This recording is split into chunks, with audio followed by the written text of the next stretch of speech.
Hello प्यारे बच्चों, कैसे हैं आप सभी। चलिए इस वीडियो में हम समझेंगे क्लास 3 की वर्कशीट नंबर 80A, जो कि 27 सितंबर 2021 की वर्कशीट है और इस वर्कशीट का सब्जेक्ट है हिंदी। और आज हम हमारी पाठ्यपुस्तक रिमझिम से बहादुर बित्तो पाठ को रिवाइज करने वाले हैं। ठीक है, यहाँ आप अपना नाम लिखेंगे और यहाँ आप अपनी टीचर का नाम लिखेंगे। तो चलिए इस वर्कशीट को शुरू करते हैं। नमस्ते प्यारे बच्चों, आशा करते हैं कि आप सभी स्वस्थ और खुश होंगे। बच्चों, हम जानते हैं कि आप कार्यपत्रिकाओं का कार्य बहुत मन लगाकर करते हैं, तो आइए कुछ नया सीखने से पहले बीते 2 हफ्तों की कार्यपत्रिकाओं को एक बार दोहरा लेते हैं। यानी आपने जो भी पढ़ा है उसको हम रिवाइज़ करेंगे। और रिवीजन बहुत ज़रूरी होती है, क्योंकि रिवीजन करने से हमने जो भी पढ़ा होता है वो हमेशा याद रहता है, वरना उसे अगर हम रिवाइज़ नहीं करते हैं तो कुछ समय बाद उसे हम भूल जाते हैं। ठीक है, तो चलिए पहला प्रश्न देखते हैं। बच्चों, नीचे लिखी पंक्तियों में संज्ञा शब्द की जगह कौन सा सर्वनाम शब्द आ सकता है? दिए गए विकल्पों में से सही विकल्प पर आपको सही का निशान लगाना है। जैसे कि का प्रश्न है कि प्रतिभा ने खाना खाया, तो अगर हमें यहाँ पे प्रतिभा को हटा के इन तीनों में से कोई एक शब्द लगाना है, यानी कि सर्वनाम शब्द लगाना है, तो क्या बनेगा? अगर हम वह लगाते हैं मान लो, तो ये क्या बन जाएगा? वह ने खाना खाया। पर क्या ये अच्छा वाक्य लग रहा है? नहीं लग रहा। अब हम तुम्हारा लगाते हैं, तुम्हारा ने खाना खाया, तो ये भी वाक्य गलत ही लग रहा है। तो सही वाक्य आएगा उसने खाना खाया या फिर तुमने खाना खाया। तो यहाँ पे सही सर्वनाम शब्द होगा उस या तुम, ये वाला। ठीक है, और इस पे आपको सही का निशान लगाना है, तो आप सही का निशान लगाएंगे। उसके बाद खा प्रश्न है कि विशाल कहाँ जा रहा है, तो यहाँ पे जो सही सर्वनाम शब्द होगा वो है वह कहाँ जा रहा है। उसके बाद गा है कि नादिया और इरफान घूमने गए, तो यहाँ पे आएगा आप घूमने गए। आप में कई सारे लोग आ जाएंगे। ठीक है, तो आप घूमने गए। तो इस तरीके से पहला प्रश्न हल हो गया। इसके बाद हम देखते हैं दूसरा प्रश्न। नीचे लिखे वाक्यों को ध्यान से पढ़िए और बताइए कि पाठ में ये वाक्य किसने और किससे कहे हैं।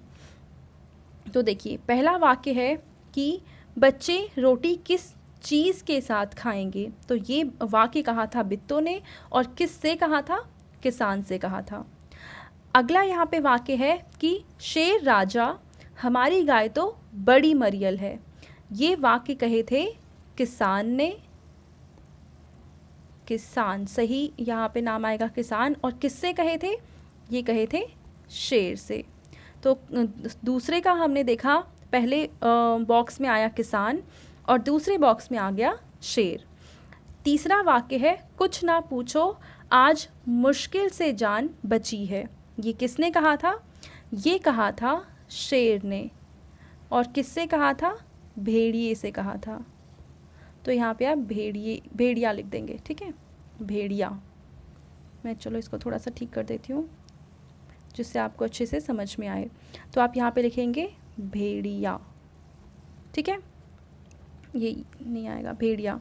और उसके बाद ये जो चौथा है कि मार मार कर मैं तेरा कचूमर निकाल दूंगा, ये पूरा वाक्य हम मतलब इस बुक में, इस पाठ में तो मुझे नहीं मिला, तो ये कहाँ का है मुझे भी इसका आइडिया नहीं है। अगर आपको आइडिया हो तो ज़रूर मुझे कमेंट सेक्शन में बता देना। ठीक है, इसके बाद हम देखते हैं तीसरा प्रश्न, जिसमें हमें कहा है कि बच्चों, अरमान ने चित्र पहचान कर उनका नाम तो लिख दिया है, पर उसे इन सभी समानार्थी शब्द मतलब इन सभी के समानार्थी शब्द नहीं पता है। आइए समानार्थी शब्द लिखने में उसकी मदद करते हैं। तो देखिए, ये है पोखर, इसको और क्या कहते हैं? इसको हम कहते हैं तालाब। क्या कहेंगे इसको? तालाब। ये है शेर, शेर को और क्या कहते हैं? इसको कहते हैं सिंह, या फिर बाघ भी कह सकते हैं। ठीक है, इसको हम कहेंगे सिंह, या चलो मैं बाघ लिख देती हूँ, वो ज़्यादा आसान लगेगा आपको। यहाँ पे हम लिखेंगे बाघ। उसके बाद है ये है सूरज, सूरज को हम सूर्य भी कहते हैं। इसके अलावा दिनकर, भास्कर, ये सब भी कह सकते हैं। अब हम देखते हैं चौथा प्रश्न कि नीचे दिए गए प्रश्न को ध्यान से पढ़िए और सही उत्तर के सामने सही का निशान लगाइए। आपकी पाठ्य पुस्तक के पाठ टिपटिपवा में टिपटिपवा किसे कहा गया है? तो देखिए, टिपटिपवा सच में तो पानी टपकने की आवाज़ थी, लेकिन इस पाठ में जो कैरेक्टर्स हैं उन्हें ये लगा कि ये किसी जानवर का नाम है। तो हम यहाँ पे सही ऑप्शन हमारा है कोई जानवर। ठीक है।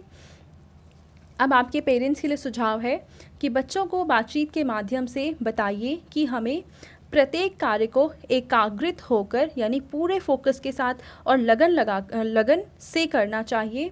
एकाग्रित होकर कार्य करने से हमें सभी कार्यों में सफलता मिलती है।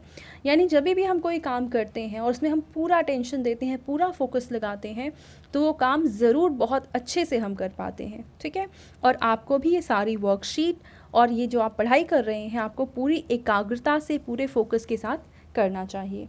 ठीक है। बल्कि यही नहीं, आप जो भी काम करते हैं सभी को आपको पूरे अटेंशन एंड फोकस के साथ करना चाहिए। तो बच्चों, ये थी हमारी आज की हिंदी की वर्कशीट। आई होप आपको ये वर्कशीट अच्छे से समझ में आ गई होगी। एंड अगर आपको ये वीडियो पसंद आई है तो उसको लाइक करें, अपने फ्रेंड्स के साथ शेयर करें एंड इस चैनल को सब्सक्राइब कर लें। Thank you.